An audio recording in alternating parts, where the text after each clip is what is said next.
Hello students, today we will discuss the next part of animal tissue, which is connective tissue. Connective tissue itself is a broad topic, so we will discuss it in small parts. Okay, so connective tissue, the word itself tells about that it means that it is a tissue which help as a or which works as a connecting link between the tissues or organs. Okay, so it help to connect the different parts of tissues or organ and provide them support also. Then so we can just write it help to connect different parts of tissues or organs.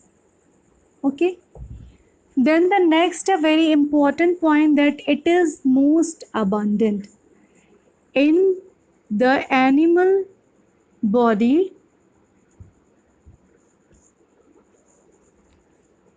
It is the most abundant tissue and then it is widely distributed. You can find it in all parts of the body, widely distributed.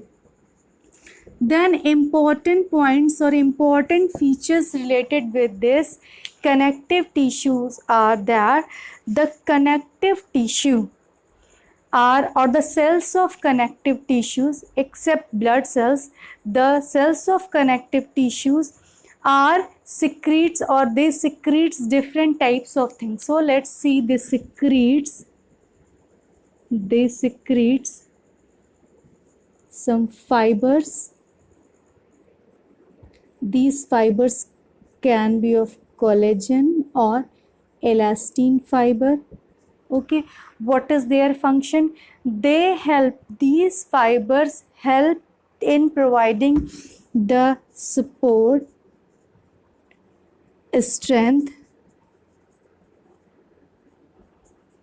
elasticity, or we can call it flexibility. Okay, then they secrete so many polysaccharides.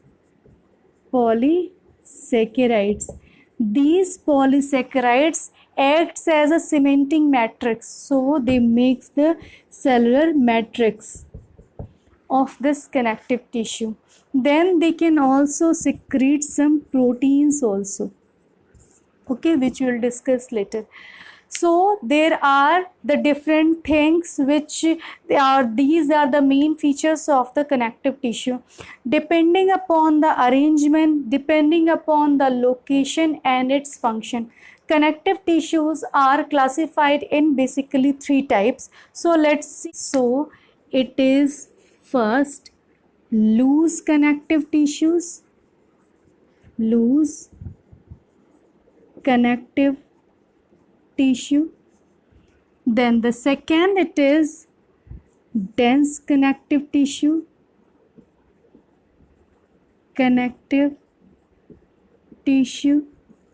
and third, it can be of specialized connective tissue. Okay, the loose connective tissues are of 2 types: areolar and adipose tissue. Dense connective tissue, it is of 2 types: the regular and irregular. The regular can be of 2 types: ligament and tendon. Then the irregular tissue, and here there are the blood. We may include the lymph also then, and the bone. Okay, we can see that the blood itself is a last topic, bone itself. So we will just discuss this whole connective tissues in different or small parts. So let's first discuss the loose connective tissue. Loose itself says that the tissue or the cells are loosely arranged. Okay, so the special characteristic of this type of connective tissues are loosely arranged. They can be of two type, areolar and adipose tissue. So let's see what is the areolar tissue. Areolar tissues are those tissues which help to fill the space between the different tissues or different organs. First thing, so they help to fill the space between different organ. They help to provide support to the internal organ. Now let's see where we find this areolar tissue.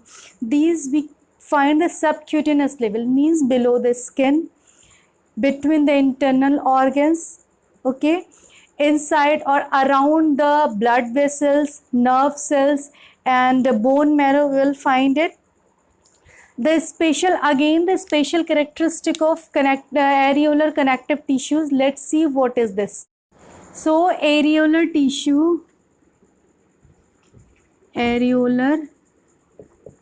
tissues, the special characteristic of this areolar, first, loose connective tissue means the loosely arranged tissues, arranged connective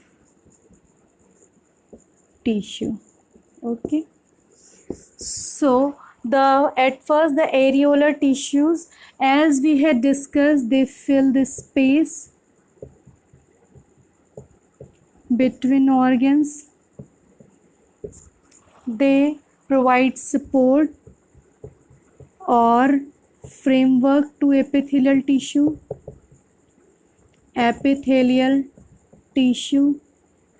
and they help in repair of tissue, where we find beneath the skin, means at subcutaneous level. Okay, then where we can find around internal organ. Okay, so they protect the internal organs also. Okay, we can find around bone marrow, nerve cell, and blood cells also. The areolar tissues, they secretes, as we have seen, fibers. They secretes fibers, they secretes polysaccharides. At the same time, they also secrete mast cells. Okay, they secretes macrophages. Clear?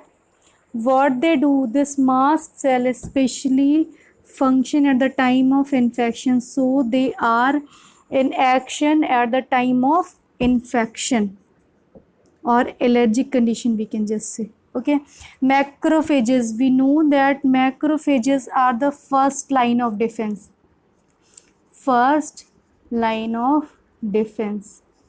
Okay, what they do, they capture the foreign bodies or any antigens, and they just engulf phagocytosis. They do phagocytosis. So you can just see how important this areolar tissue is. Okay, so next we are just going to see what is the adipocyte tissue. So we have seen the areolar tissue. Now the adipose tissue, here I am just making because so that we will be able to do the comparative study also. So adipose tissue, what is this adipose tissue? First thing, adipose tissues are those tissues which store the fat. Why is it so? Because when we take, if we take the excess of nutrition and that nutrition is not used up immediately, then that excess nutrients is going to be stored in form of fat. This fat is stored in the adipose tissue, and this adipose tissue store the fats in the different size of fat globules. Okay, so what is this? It is the fat. It stores the fat in fat globules, means that adipose tissues contains the fat globules. Then the second thing, a very important, the cells which, it is a tissue, but the cell which stores the fat globules is called the adipocytes. Okay, adipocytes. Where we find, what is the location of this? It is a subcutaneous. The same thing, because subcutaneous level. Okay, means beneath the skin. Then around different internal organ which need to be protected. Okay, or which we need the protection. Then the second thing about the adipose tissue is that the adipose tissue, as they store the fat globule, so they act as insulators. Okay, and it is so they help to maintain the body temperature. They help to protect us from the external hot environment and the external cold environment also. They, so that they maintains the temperature of the body. Then the second very important, we can just one thing, they maintain or they act as insulator. Okay, because they are the fat, and we know that fat is the insulator. Then the second, the adipose tissue have a protein which is known as leptin. This leptin regulates our appetite, means our appetite is going to be regulated by this leptin. So it regulate appetite. As I have talked about the insulator, you have listened about the blubber of whales or the hump of camel. It is an example of large size of prominent adipose tissues. Okay, so I am just giving this blubber of whale or hump of camel. It is the hump of camel. It is the good example and prominent example of adipose tissue. Now the adipose tissues are basically two types. It is the white adipocyte or the adipose tissue and the brown adipose tissues. So we can just write it in this way: adipose tissue. It is of two types, white as well as brown. Brown we find less in quantity, but the white we find large in quantity. When there is a newborn baby, then at the time of birth, the quantity of brown fat is very high, but gradually it is replaced by the white fat or the white adipocyte tissues. Then the second important thing, that in comparison to white adipocyte tissues or adipose tissue, the brown adipose tissues are more efficient. First thing, they are the more efficient. And one more thing, in case of the white adipocyte tissue, the number of fat globule, it is large size but one. So we can just write it contains the single large fat globule. But here is small but more fat globule, and it is large in quantity and it is less in quantity. But in case of the newborn baby, you will find the large number of brown fats. That's all. So it was about just a small part we had discussed, which was the our areolar and adipose tissue. It is a part of loose connective tissue. In our next part, we will discuss the dense, regular, and dense, irregular connective tissues. I hope this class will help you to study the connective tissue. Thank you very much.